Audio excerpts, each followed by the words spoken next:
According to the theory of evolution, the origin and development of the universe and all its systems can be explained solely on the basis of time, chance, and continuing processes. All living things have arisen from a single-celled organism. A second and opposing worldview is the concept of creation. According to the theory of creation, everything in the universe has come into being through the design, purpose, and deliberate acts of a supernatural creator. That means this creator created the universe, the earth, and all life on earth, including all types of plants and animals, as well as humans. On today's edition of Origins, we're in search of intelligent design.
Hello, my friends. Welcome to Origins. It's a delight to have you with us today. I think we're in for a really great show. My friend Rhodes is with us today, and he is one of America's great apologists, and he's decided to write a book on this whole issue of creation versus evolution. This is a book that I would highly recommend. It sort of covers the whole field and yet does it in a very understandable way. So we're blessed to have you. Thank you. It's great to be with you. Now, today we're going to talk about what I think is really the cutting edge of the whole evolution-creation debate, and that's this whole matter of intelligent design. Yes. And that really boils down to the word intentionality, doesn't it? Well, it really does. And I think that the best way to understand how God is involved in intelligently designing our universe is to begin by observing some examples of intelligent design among people. All right. And that way we can get a good grasp on the concept itself. Well, you know, many job professions today seek signs or clues for intelligent design or intentionality. All right. Now, I've got some firemen here and a policeman and a guard and so forth. But if you just consider, for example, the fireman here. You see this guy on the left? That's a fire investigator who's accompanying these firemen here. Mm-hmm. And that guy wants to find out if that fire was on purpose. You know, for example, did somebody throw a match into the garbage can, hoping maybe that the house will burn down and then they can collect an insurance policy on it? You know, that's his job. He wants to find out if it was an intentional thing. So there are professions where we're trying to find out what happened by accident and what happened by intentionality. That's exactly right. A crime scene investigator, I'm sure that you've seen CSI. CSI, that's the big television. phrase today, yeah. Yeah, a crime scene investigator will basically rope off the crime area. Right.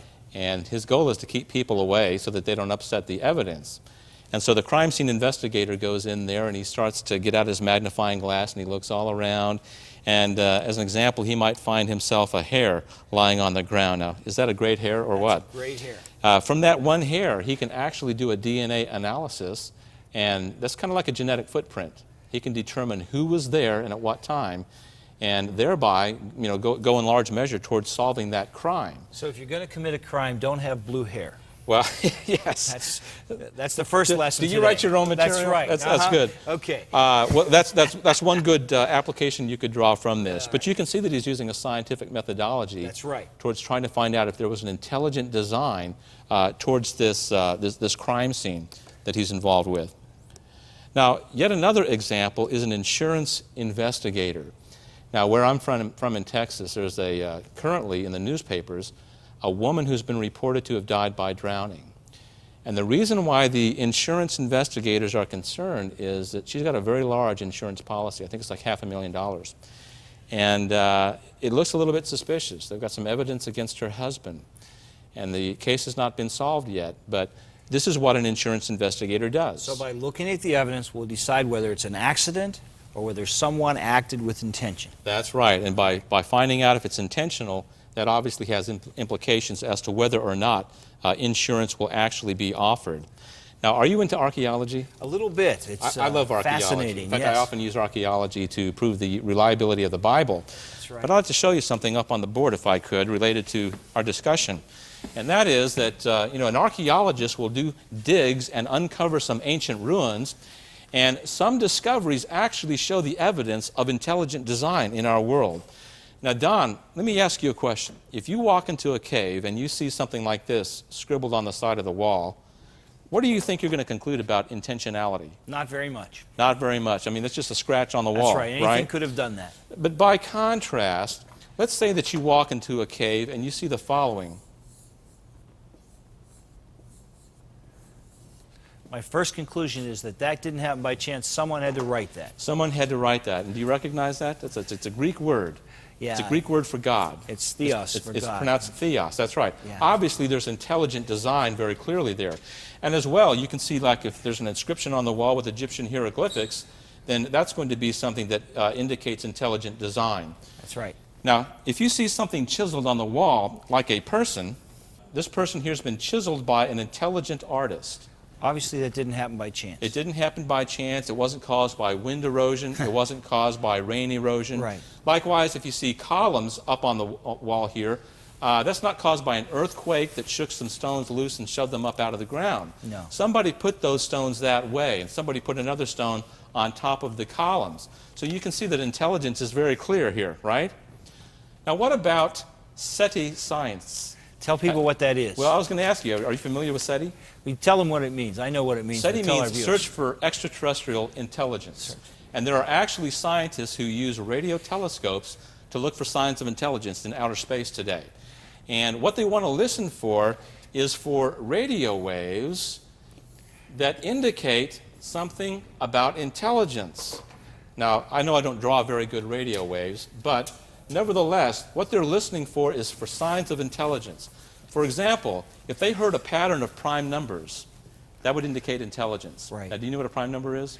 It's a number, a divisible number by itself or Yes. the number 1. For Okay. example, the number 7. The number 7 is only divisible by itself or the number 1. Okay. And there's lots of numbers just like that. 11 would be another example. All right. So if you had a series of those kinds of numbers being heard by the SETI scientists, they would look at each other and say, there must be an intelligent cause here, you see.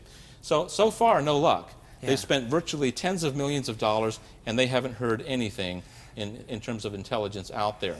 Now, we often detect intelligent design in our travels around the world. Now, you've probably been around the world, right?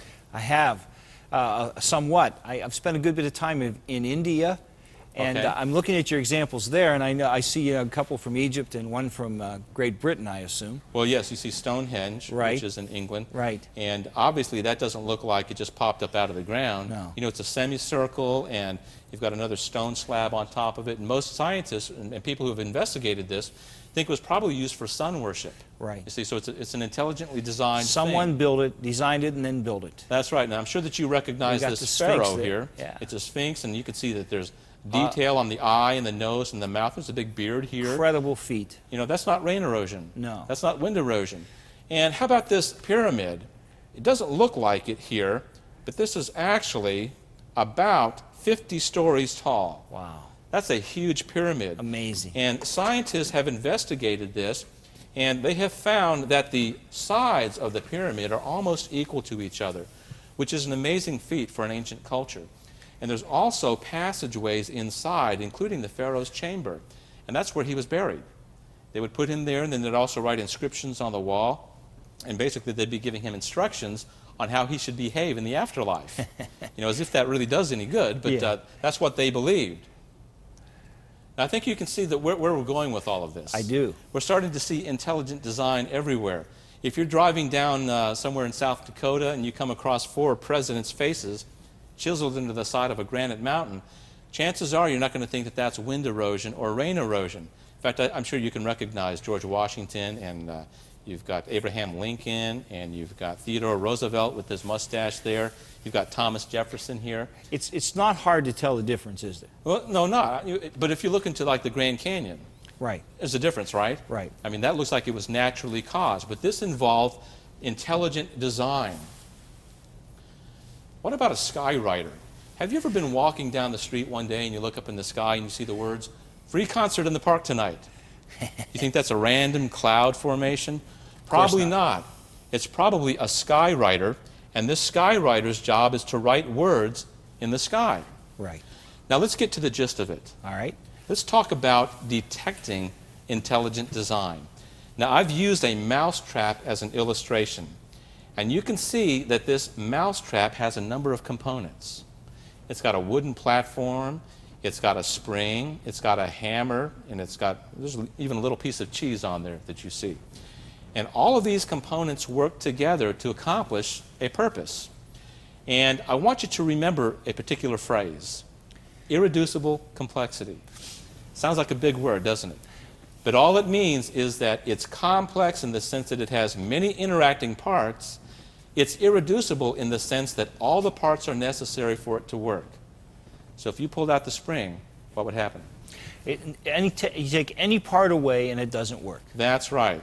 And so therefore, if we can recognize irreducible complexity in anything, that would show an intelligent design, an intelligent cause. And I want you to just keep that concept in mind. For example, consider the eyeball. Look at all the parts that the eye has. You've got an iris and a pupil, you've got the retina in the back and an optic nerve that goes up to the brain. In fact, this is a very complex organ. And all of these parts work together to enable vision. Now, I have to tell you that Charles Darwin said that the eyeball gave him a cold shudder. You know why he said that? He said that because he knew that his theory really couldn't explain it. You know, here you have the pupil, which determines how much light goes in. You've got the light going back here, it hits the retina right here, and then it's translated into the optic nerve, which goes up to the brain, and all of this works in perfect synergy in order to enable vision. Evolution cannot explain it. This has every evidence of being designed by an intelligent engineer. In fact, we would be illogical if we looked at the mousetrap and said that had to have a designer, and then looked at the eyeball and said, well, that just happened by chance, wouldn't we? You're exactly We're not being right. consistent when we do that. You know, another example is the wing. All right. You know, I really like this eagle right here. If you look at those majestic wings, you've got, you know, muscles involved, bones involved, feathers involved, flesh involved. You've got a synergistic relationship between the wings and the eagle's brains, his built-in intuition regarding how to fly. All of these things work together in order to enable flying. And therefore, we call that irreducible complexity. And Darwinism cannot explain it. No. That's intelligently designed, and that designer had to be God himself. Now, let's talk a little bit about Darwin. Natural selection was the theory that Darwin set forth, and he said that natural selection is unguided, unsupervised, mindless, and purposelessness. It can't account for the highly complex eye or wing. Now, here's what I'm trying to say. How would evolution possibly understand at each small step along the way whether or not to keep a small, minuscule part in the front of the face that would one day, in billions of years, become an eye? And how would evolution know how to put all these parts together after it was created and make it into an eyeball? Natural selection simply cannot explain it. What about molecular machines? Do we see intelligent design there? I'm sure you recognize this, right? I do. Scientists have now understood and determined that there are molecular machines that can involve themselves in information storage and data transfer, sorting and delivery. That's an important one right there. And it's far too complex for evolution to explain. In fact, if I could just give you an example, one of the things that we can use as an example is a car coming out of a garage door. If you can imagine a garage door opening and a car pulling out, and then that car's got a bunch of supplies in it and drives down the street, turns left, goes down about a mile, and then another garage door opens in a house, and the car drives in, and then all the supplies in the car are delivered to individual rooms in that house. Well, that's a pretty pretty amazing thing when you consider that that's exactly what we see at the molecular level.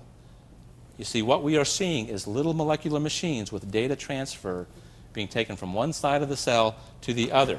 So that's intelligent design, and Darwinism simply cannot explain it.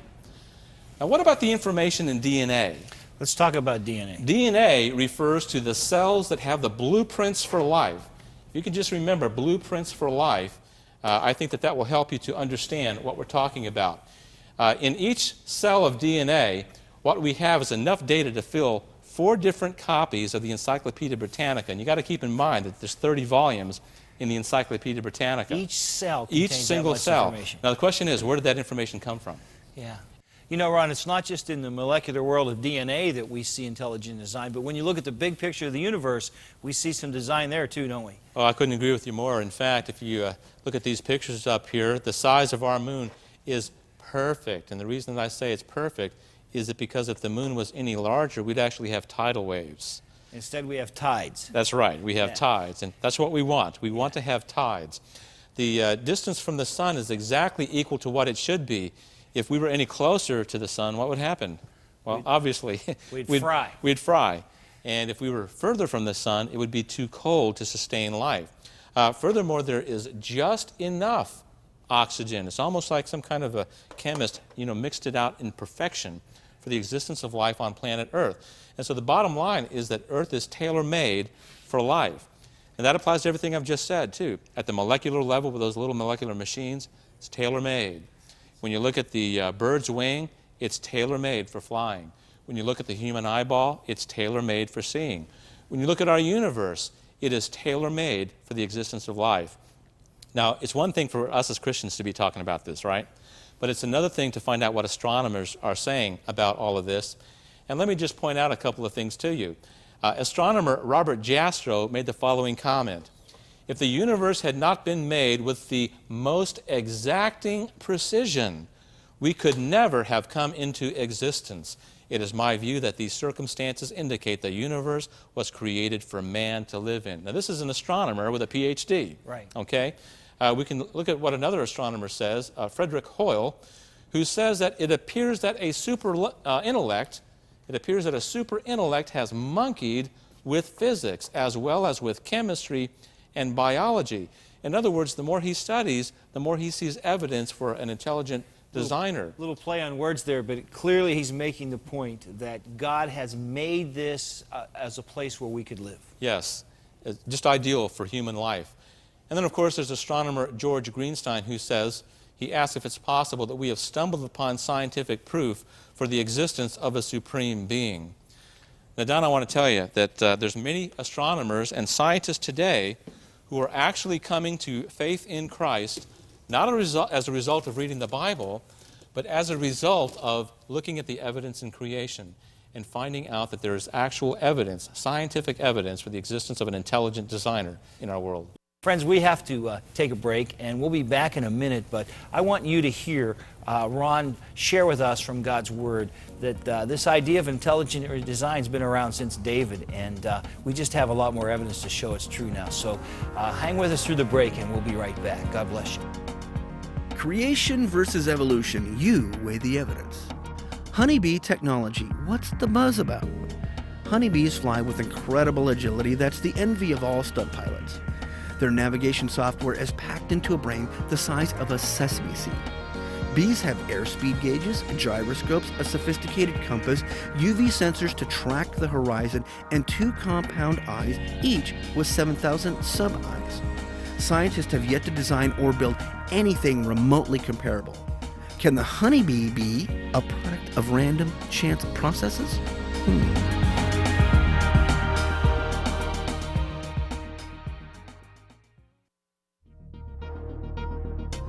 Today's guest on Origins, Ron Rhodes, is also the author of several books, including The 10 Things You Should Know About the Creation versus Evolution Debate.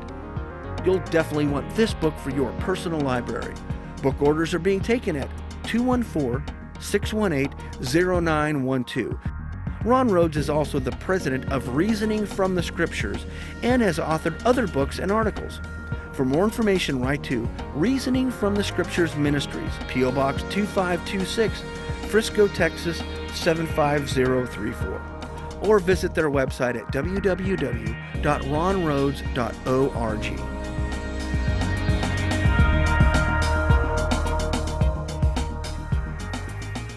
You know, Ron, as we think about all of this, you've really given us scientific evidence in DNA and in looking at the universe. It seems to me that the people of God have always believed in intelligent design because we've known the designer, the creator. Yes. There's a beautiful passage in Psalm 19 that you've used in your book and in your outline. Would you read that for us, and we'll talk about that in a minute? I'd love to. In fact, this is one of my favorite Psalms all time. So Psalm 19, verses 1 to 4, which says, "The heavens declare the glory of God. The skies proclaim the work of his hands. Day after day they pour forth speech. Night after night they display knowledge. There is no speech or language where their voice is not heard. Their voice goes out into all the earth, their words to the ends of the world." That pretty much says it, doesn't it? I love especially the first phrase, that the heavens declare the glory of God. You have to not want to see God in all the things that have been made to miss him, don't you? You know, the scientists tell us that when you go outside at night and you look straight up at the sky, you can see about 3,000 stars with the unaided eye. Now, back in California where I used to live, you can only see about 30 of them. But in Texas, where I now live, you can see 3,000, and it is glorious. Yes, it is. You cannot look at the universe without understanding that there was an intelligent designer. And just now, just recently, the scientists are now catching up, understanding that indeed, you know, our universe is just perfectly tuned and fine-tuned for the existence of life. Now, if you were someone who didn't want to believe that, if you're committed heart and soul to the evolutionary cause, how do you argue against this overwhelming evidence that we're seeing? Well, it's not easy to do, although there are some evolutionists who are attempting to do so. What some evolutionists are now saying is, well, you know, there is the problem of evil in our world. For example, we've got... I agree with that. There is a problem with evil in this world. I mean, they look at the crime rate. That's they right. look at you know, death and disease around the world. Even young children can get diseases and die at a very young age. And so some of these evolutionists are saying, well, how do you explain the problem of evil if there is a good, intelligent designer like God?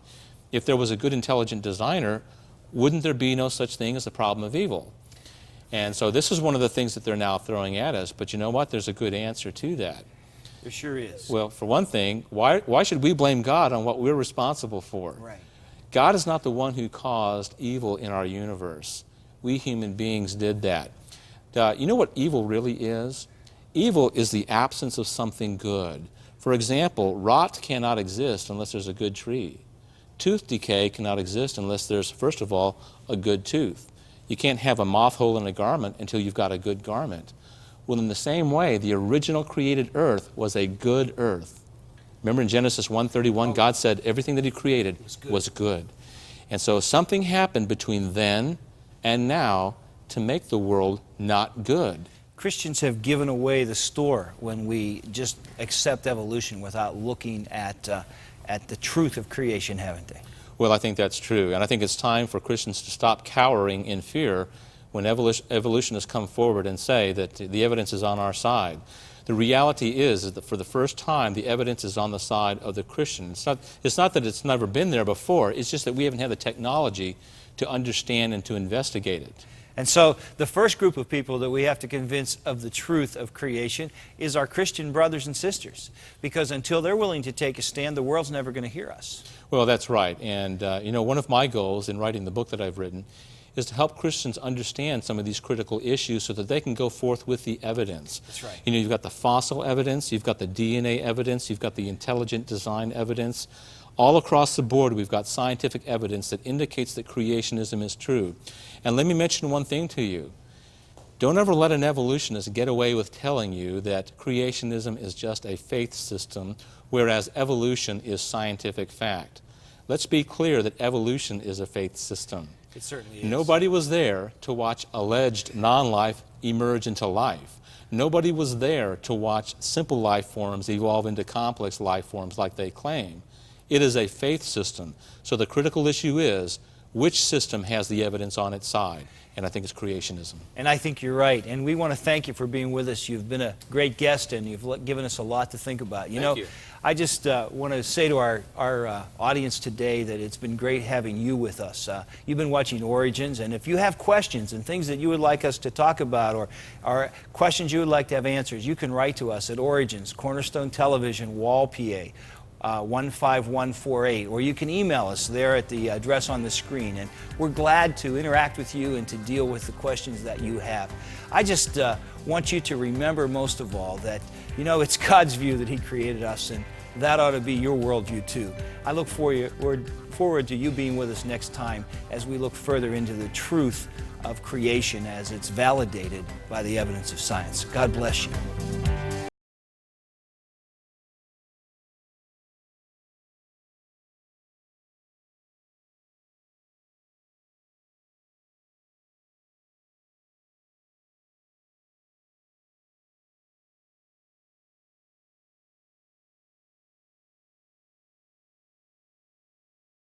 If you'd like a copy of the PowerPoint information presented today, you can download a PDF file of program number 449 from our website at www.originstv.org. Or for a DVD of this series, send a $12 donation to cover shipping and handling and write to Origins program number 449, Cornerstone Television, Wall, Pennsylvania 15148.